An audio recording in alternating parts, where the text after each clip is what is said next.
In a world of endless doom scrolling, Screenverse makes sure brands show up beyond the feed, delivering moments that you can't swipe past. With over 130,000 screens across bars, retail, residential, and more, Screenverse gives brands direct access to high-impact, real-world media at scale. One partner, massive reach, full transparency, and measurable results. Bring your brand to the physical world at screenversemedia.com.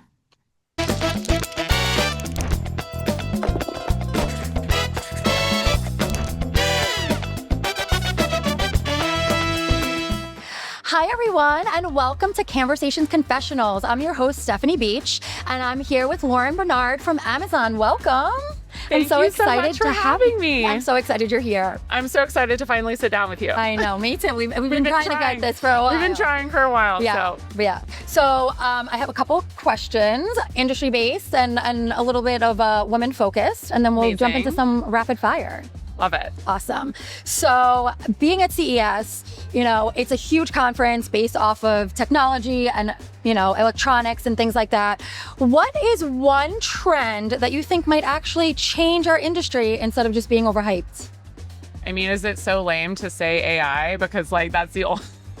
No, because there's so many facets to AI. So go for it. I like talking about AI in the sense because I think that when you hear a lot of people talking about it, it kind of sounds like, oh, you just sprinkle AI on it and then everything is magically perfect and better, which is not true. The fundamentals of product development don't actually change with the introduction of AI. But I think what's fascinating is really thinking about all of the different ways in which AI changes your reality, whether it's how you write code or how you transfer knowledge across internal stakeholders, how you transfer knowledge to your customers through your products, how you actually build experiences, et cetera. And so I think we're at the very early stages of really understanding what are the practical applications of AI that are really going to change the way people do things. And that I think is really exciting because the opportunities are more than you could ever imagine. Yeah, they're really endless. And it really is amazing. And on the topic of AI,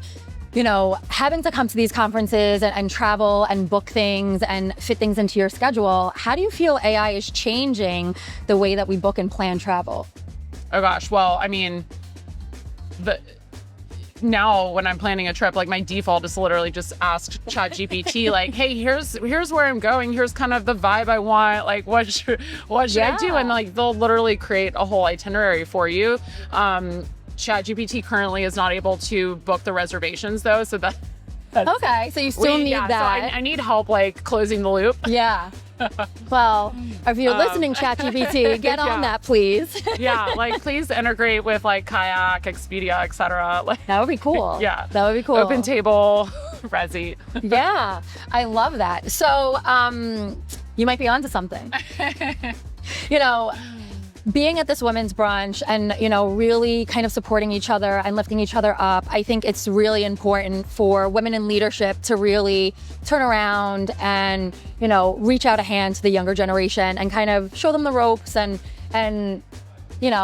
pave the way, so to speak. Yeah. So if you were sitting across a woman, her first day in digital media, what would be one piece of advice you would give her to help her find her voice in the room? It's interesting. I was just sitting across from a woman who, not her first day, but she's 10 years younger than me, newer in the space. And she was kind of having that, bringing up how it's challenging as a woman to operate in these environments where most of the time everyone you're around is men. And, how do you find your presence without being to this or to that? And I think that it's difficult and it's learned. And I think the things that I would say, or the advice that I would give, is that first of all, never question yourself and your gut and your feelings. Your feelings are valid, but you also are in control of how much you make those feelings your reality. Yeah, that's great advice. Because it's hard to sometimes get out of your reality if you make it your reality. But if you choose to say, acknowledge it, know that it's there, push it aside, and focus on solving your customers' problems. Yeah. And that is why you're there. That is great advice. So don't it really dive is. too deep and into the trauma. That's really great. And so, as a woman in a leadership role in technology, fast-paced, right? What's one unspoken skill that you found to be essential that you even learned from somebody or figured out over your career for being successful in this industry? I would say not apologizing. Okay, I love this. I love it. I think, I noticed, and it's interesting coming to work for Amazon, which has a very direct communication culture and style. And I noticed when I first started working there, in the way that I would write emails, it was like I was over flowery with language because I was trying to skirt around saying what I really wanted to say because I felt like it would be perceived in a hostile way or something because I was just so in my head about the way people perceived me. Yeah. And I got some coaching. A few different people at Amazon who are tenured Amazonians kind of told me I had some situation. I was like, oh, I don't know, do I say this? Do I say this? And he just looked at me like, just say the fact. Just say it. And then I just started doing that. And then all the anxiety was lifted, no more. And also my communication is so much more effective and efficient because I'm not worrying about how it's coming off. You're just saying what you need to say. I'm just clear and honest. And that's great. And nobody could fault you for that, right? No, and it's just and if the they don't honest like it, how I feel, and it may not be what you agree with, but then by saying it clearly, without contention, it creates space for collaborative conversation, which is, Okay, so the brunch today is all about community and it's about introducing women to each other and building that community. How has having a network of women shaped your career and helped you solve some problems in, work and life? The community is so important. I think especially you come to events like this and they're very intense. Yeah. You're around a lot of strong male egos the whole time. You have to be on performance the whole time. You have to be on all the time. And especially as a woman, I think there's a lot of pressure to uphold this image of perfection, or I feel like put that on myself. So I think that, without that community, it's a natural human need to have that community in a safe space. And, I was joking. I was like, I don't think I've always been the best at prioritizing things like this during a really busy week. And you have all these meetings, all these things going on. But, the reason I came is I wanted to honor my friends who were throwing this event, who I admire so much and think are amazing. And so I was like, I'm going to come and support. And it just really hit me that it's so important that you show up for those people because you get so much. They kind of fill your cup. Yeah. They fill your cup, but you get out as much as you put in. Yeah. And, it is really easy to be like, I'll skip the brunch. I have this meeting, or now I need to get on a call. I need to do that. But you have anxiety about your boss, not being happy with how you're spending your time. Right. Because they paid for you to come here. Yeah. But at the end of the day, it's things like this that also help fill your network, which then, makes you better and brings on business and gives you different perspectives. And I think that there's invaluable lessons and relationships and partnerships that could be formed that you don't even think about, just might not be right now, might be later, but it's still coming. So who is one woman in your personal orbit, maybe the world doesn't know her yet, that consistently pushes you to be better, both professionally and personally? Oh, it's funny. I would actually say my current boss, Meredith Goldman. Okay, fair. She is, I think, an amazing example of someone who just has this really back to communication. Yeah. And clear, intentional feedback.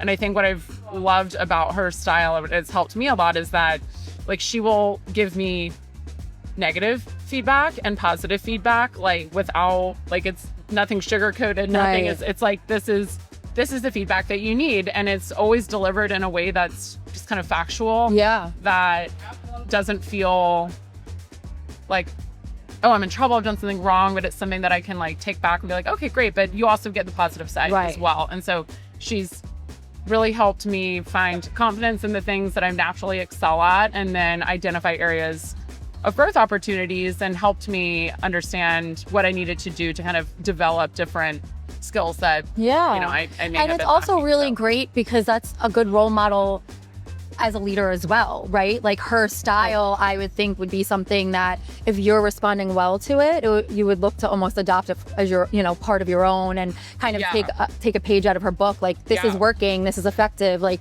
so you're Clear, concise communication is the takeaway. It really is. It really is.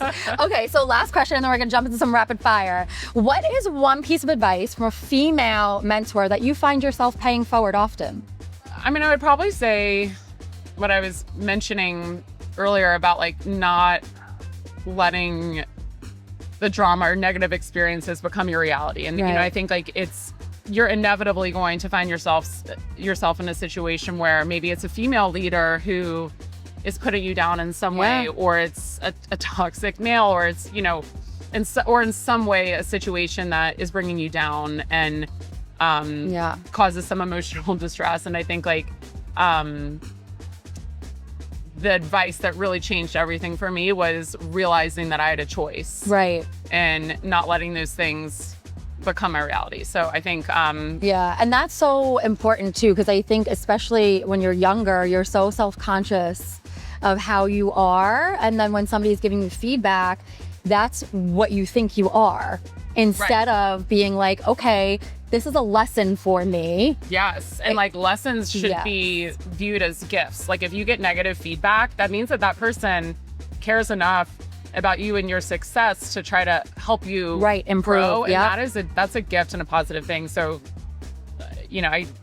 I don't even like positive feedback sometimes, because I'm like, well, what am I doing with that? Yeah, you're just telling me I did do great. Better. Cool. Like, how do I do better? So. Right. Okay, great. So what is one app that you can't live without? ChatGPT. Amazon shopping app. What is your power song for when you're getting ready for a big presentation or, a meeting? Ooh, my power song. What gets you pumped? I have a lot. I mean, I have a lot of songs that I love. I don't know why the one "Don't Speak." Gwen. I love that one. Some Gwen. Love Me a Little, No Doubt. Love Me a Little, No Doubt. Yeah. Okay, and LinkedIn or Instagram for networking?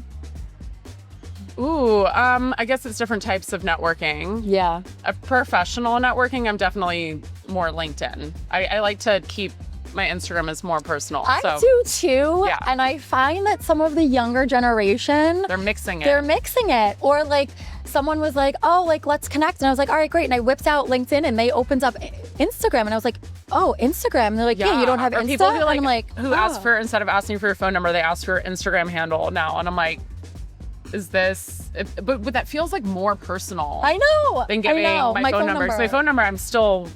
Right. You can't see me. You can't really find me with just my phone number. You're not looking at my pictures, I know. It's definitely becoming, I've heard people in the younger generation, it's this kind of, if I'm a professional and personal, like do I have a professional Instagram account and then a personal Instagram account? And I feel like the trend is really going like, no, you should have everything in one, because you should be able to be and authentic. Right. You should be able to be your authentic self throughout the different parts of your life, and everyone is multifaceted, and people can, like, the viewers of that content, like seeing that people are human and have different facets of themselves. Tinks was talking about this on her podcast the other day. No, it's the truth though. And I agree. I think that too. I tend to keep my Instagram personal only because like I have pictures of my daughter on there, like things that aren't, I don't know, like people that I work with don't care about that stuff. But then the people that I become like real friends with in real life, like, I guess there is a fine line there, I guess. Because a lot of, we do a lot in our industry together with different people, and you do develop real friendships and genuine friendships. And I feel like that's they can follow me on Instagram. Yeah, that's when I'm like, I'll invite you to my personal page. Okay. Well, this is so fun, Lauren. Thank you so much. And thank you guys for tuning in. Until next time. Bye. Bye.